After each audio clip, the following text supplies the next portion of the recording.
కానీ అతను మంచివాడు కాకపోతే నాకు ఇష్టం ఉంటుంది. అది నాకు ఎప్పుడు నేను రెండు విధాలుగా చూస్తాను. ఎంత గొప్పవాడన్నా కానీ ఇతను మంచివాడా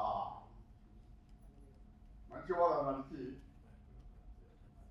సాంఘిక సేవ కూడా చేస్తున్నవాడా, దేశానికి రక్షిస్తున్నవాడా, పెద్ద ఐఏఎస్ కావచ్చు, ఐపీఎస్ కావచ్చు, చీఫ్ సెక్రటరీ కావచ్చు, మినిస్టర్ కావచ్చు, ప్రైమ్ మినిస్టర్ కావచ్చు, చీఫ్ మినిస్టర్ కావచ్చు, మంచివాడా?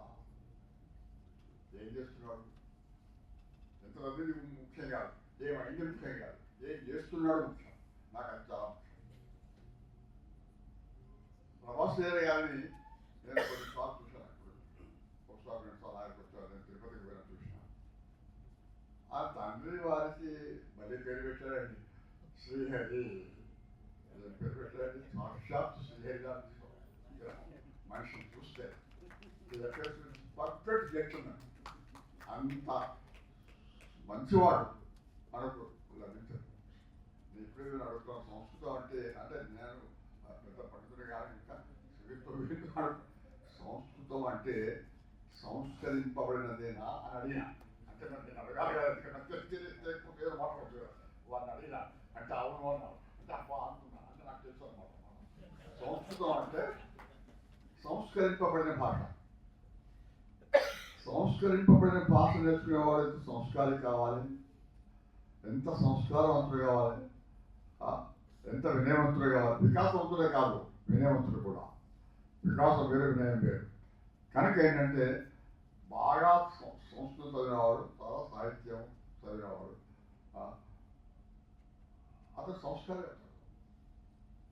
ఓసారి ఇక్కడికి విశ్వనాథ గారు హైదరాబాద్కి వచ్చారు. వారు ఎక్కడో ఉపన్యాసం ఇస్తూ ఉంటారు. ఉంటే గౌతమరావు గారు, డాక్టర్ లోయ గారు, డాక్టర్ రామరావు లోయ చాలా గొప్ప పండితుడు, రాజకీయవేత్తే కాదు, చాలా గొప్ప పండితుడు కూడా. వారు గౌతమరావు గారు ఇంటికి వస్తే గౌతమరావు గారు, సార్ మీరు సత్యనారాయణ గారి దగ్గరికి పోతున్నాం, మీరు వస్తారా? చలి ఆతాం వస్తాను పదండి అంటే ఆయన తీసుకుని వెళ్ళారు. సత్యనారాయణ గారు మాట్లాడుతున్నారు. డాక్టర్ లోయ గారు అంతా విన్నాక బయటికి వస్తూ ఏమన్నా తెలుసా ఒక వాకు, आप तो बोलते हैं कवि हैं, नहीं ये ऋषि है. आप बोलते हैं कि कवि है, नहीं ये ऋषि है. అది ఆ మాట ఎంత గొప్ప మాట అంటే ఏంటంటే, మహా పండితులే కావచ్చు, గొప్ప వ్యాఖ్యానవేత్తే కావచ్చు, చాలా పెద్ద ఋషి. అది శ్రీ గారు అంటే ఋషి.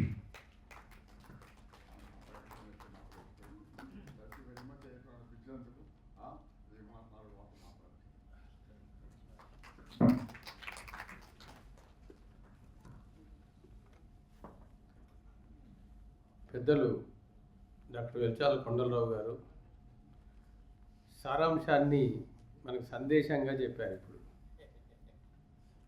సంస్కృతం యొక్క సారాంశాన్ని వారు ఏమేమి చూస్తారు మనిషిని అన్నది మనం జాగ్రత్తగా ఉండాలి సాధగిరి పోయినప్పుడు. కాబట్టి ఇవాళ ఒక పెద్దగా తను ఏం చెప్పాలో, మహాభారతంలో భీష్ముడు కదా సందేశాన్ని ఇచ్చినట్టు ఇవాళ పెద్దలు కొండలరావు గారు సందేశం ఇచ్చారు. సంతోషం.